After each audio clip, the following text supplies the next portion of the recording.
നമസ്കാരം. ഞാൻ ശശികുമാർ തിരുമുല്ലവാരം. ഇതെൻ്റെ 209ാമത്തെ വീഡിയോ ആണ്. ഇത് ഞാൻ പറയാൻ ഉദ്ദേശിക്കുന്നത് എല്ലാത്തരം അഡിക്ഷൻ, എല്ലാത്തരം ഈ ആസക്തികളിൽ നിന്നും എങ്ങനെ നമുക്ക് മുക്തി കിട്ടും. അതായത് ജീവിതത്തിൽ പിന്നെ ഒരിക്കലും ആ ആഗ്രഹം ഉണ്ടാകത്തില്ല, അങ്ങനെയുള്ള ആസക്തി. ഈ പറഞ്ഞ കൂട്ട് ലഹരി ആണ് പ്രധാനമായിട്ട് ഉദ്ദേശിക്കുന്നത്. അപ്പോൾ അങ്ങനെയുള്ള എല്ലാത്തരം ആസക്തികളിൽ നിന്നും നമുക്ക് എങ്ങനെ ഒരൊറ്റ മന്ത്രം കൊണ്ട് നമുക്ക് രക്ഷപ്പെടാൻ പറ്റും എന്നുള്ളതിനെ പറ്റിയാണ് ഞാൻ പറയാൻ പോകുന്നത്. ഒരുപാട് മന്ത്രങ്ങളെപ്പറ്റി നേരത്തെ തന്നിട്ടുണ്ട്, എന്നാലും ഇതാണ് ഏറ്റവും പ്രധാനമായിട്ടുള്ള മന്ത്രം.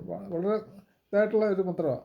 ഇനി മനഃശാസ്ത്രം എന്താ പറയുന്നതെന്ന് നോക്കാം. മനഃശാസ്ത്രം ഈ ഇതിനെ കൊണ്ട് ഈ ആസക്തികൾ അല്ലെങ്കിൽ ലഹരിയുടെ ആസക്തി എങ്ങനെ മാറ്റാൻ പറ്റും എന്നുള്ള മനഃശാസ്ത്രത്തിൽ എന്താ പറയുന്നതെന്ന് നോക്കാം. അതിനകത്ത് പറഞ്ഞിരിക്കുന്നത് പല രീതികൾ തെറാപ്പിയൊക്കെ പറയുന്നുണ്ടെങ്കിലും ധ്യാനം ഒരു ഇതായിട്ട് പറയുന്നത്. ധ്യാനം, അതായത് മെഡിറ്റേഷൻ. ഞാൻ ആ മെഡിറ്റേഷനാണ് ഇതിനകത്ത് എടുത്തിരിക്കുന്നത്. നമ്മുടെ ധ്യാനം കൊണ്ട് അല്ലെങ്കിൽ മെഡിറ്റേഷൻ കൊണ്ട് നമ്മുടെ എല്ലാ ആസക്തികളും മാറ്റാമെന്ന് മനഃശാസ്ത്രം പറയുന്നുണ്ട് ധ്യാനം കൊണ്ട്.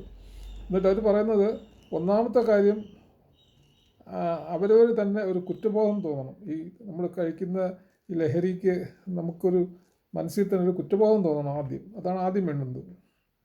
പിന്നെ രണ്ടാമത് വേണ്ടുന്നത്, നമുക്ക് ഈ ധ്യാനത്തിൽ കൂടെ മനസ്സിനെ ശാന്തമാക്കാനുള്ള ഒരു ടെൻഡൻസി, അതായത് നമുക്ക് തോന്നലുണ്ടാവണം. പിന്നെ ധ്യാനം 10 മിനിറ്റ് മതി ധ്യാനത്തിന്, കൂടുതൽ സമയമൊന്നും വേണ്ട. പിന്നെ മൂന്നാമതായിട്ട് നല്ല സംഗീതം ആസ്വദിക്കുന്നത് നല്ലതാണ്. കാരണം അത് ഈ ഞാൻ ഈ പറഞ്ഞ മന്ത്രമൊക്കെ ചൊല്ലിയിട്ട് മതി പിന്നെ സംഗീതം കാര്യങ്ങളൊക്കെ കേൾക്കുന്നത്. അത് മനസ്സിന് ശാന്തമാക്കാൻ വേണ്ടി മാത്രമാണ്. അപ്പം ഞാൻ ആദ്യം പറഞ്ഞ ഈ 4ാമത്തെ കാര്യം മന്ത്രം ഉപയോഗിക്കാമെന്നാണ് പറഞ്ഞിരിക്കുന്നത്. അതായത് നമുക്ക് ഏതെങ്കിലും ചാൻറ്റ് ചെയ്യാം, എന്തെങ്കിലും മന്ത്രം ചാൻറ്റ് ചെയ്തുകൊണ്ട് നമുക്ക് ഈ ലഹരി അല്ലെങ്കിൽ ആസക്തിയിൽ നിന്ന് രക്ഷപ്പെടാമെന്ന് മനഃശാസ്ത്രം പറയുന്നുണ്ട്. ഞാൻ അതാണ് പ്രധാനമായിട്ട് എടുത്തിരിക്കുന്നത്. അതുകൊണ്ട് ഞാൻ പറയുന്ന മന്ത്രം എന്ന് പറയുന്നത് എല്ലാവർക്കും ചെയ്യാൻ പറ്റുന്നൊരു കാര്യമാണ്. പുരുഷന്മാർക്കും സ്ത്രീകൾക്കും ഒക്കെ ആർക്കായി ഈ ആസക്തി ഉള്ളതെന്ന് വെച്ചാൽ അവർക്ക് എല്ലാം ചെയ്യാം. ആദ്യം ചെയ്യേണ്ടത് ഒരു 108 മണികളുള്ള ഈ രുദ്രാക്ഷമായാലും മതി, 5 മുഖമുള്ള രുദ്രാക്ഷം. അത് 108 മണി വേണമെന്നുള്ളതേ ഉള്ളൂ. അത് ഒരെണ്ണം കയ്യിലുണ്ടെങ്കിൽ, അല്ലെങ്കിൽ 108 മണികളുള്ള എന്തെങ്കിലും ഒരു മാല കയ്യിൽ വേണം. പിന്നെ എല്ലാ ദിവസവും 41 ദിവസം വേണ്ടി വരുമെന്നാണ് ഇത് പറഞ്ഞിരിക്കുന്നത്.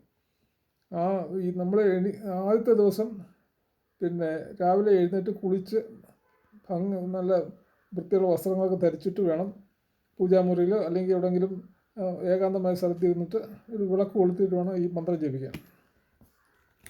മന്ത്രം എത്രയേ ഉള്ളൂ, ഒറ്റ വരിയേ ഉള്ളൂ. ഓം ഗം ഗണപതയേ നമഃ. നമ്മൾ പറയാം, ഓം ഗം ഗണപതയേ നമഃ, ഓം ഗം ഗണപതയേ നമഃ. ഇതാണ് മന്ത്രം. ഇത് 108 തവണ 41 ദിവസം തുടർച്ചയായിട്ട് ഈ ചെയ്യുന്നതെല്ലാം ഒരേപോലെ തന്നെ രാവിലെ കുളിച്ചിട്ട് വേണം ചെയ്യാൻ. ഇത് എല്ലാവർക്കും ചൊല്ലാമെന്നാണ് പറഞ്ഞത്. സ്ത്രീകൾക്ക് പീരിയഡ് ടൈം ഒക്കെ എപ്പോഴും ചൊല്ലാൻ പറ്റുന്നൊരു മന്ത്രമാണെന്നാണ് പറഞ്ഞത്. എന്തെങ്കിലും ആസക്തികൾ ഉള്ളവർക്കാണ് ഞാൻ പറഞ്ഞത്. പുരുഷന്മാർക്ക് മിക്കവാറും ആസക്തി ഉള്ളവരാണല്ലോ. അപ്പോൾ അവർ എന്തായാലും ഈ 41 ദിവസം തുടർച്ചയായിട്ട് ഈ മന്ത്രം ചൊല്ലിക്കഴിഞ്ഞാൽ എന്തായാലും അവർക്ക് ഈ എല്ലാത്തരം ആസക്തികളിൽ നിന്നും രക്ഷപ്പെടാൻ പറ്റും എന്നുള്ളതിന് യാതൊരു സംശയവും വേണ്ട. എല്ലാവരും ഒന്ന് പരീക്ഷിച്ച് നോക്കുന്നത് നല്ലതാണ്. ആസക്തിയുള്ളവർ, ലഹരിയിൽ ആസക്തിയുള്ള ആളുകൾ മാത്രം. എത്രയോ പേര് ആഗ്രഹിച്ചിരിക്കുന്ന എന്തോ അതിനൊരു മാർഗ്ഗം ആലോചിച്ച് പലരും ഈ പറഞ്ഞിട്ട് മറ്റേ സൈക്കോളജിസ്റ്റുകളുടെയൊക്കെ അടുത്ത് പോയി പല തെറാപ്പികളും മരുന്നുകളും ഒക്കെ കഴിക്കുന്ന ആളുകൾ ഒരുപാടുണ്ട്. നമ്മുടെ അറിവിൽ തന്നെ ഒരുപാട് പേരുണ്ട്.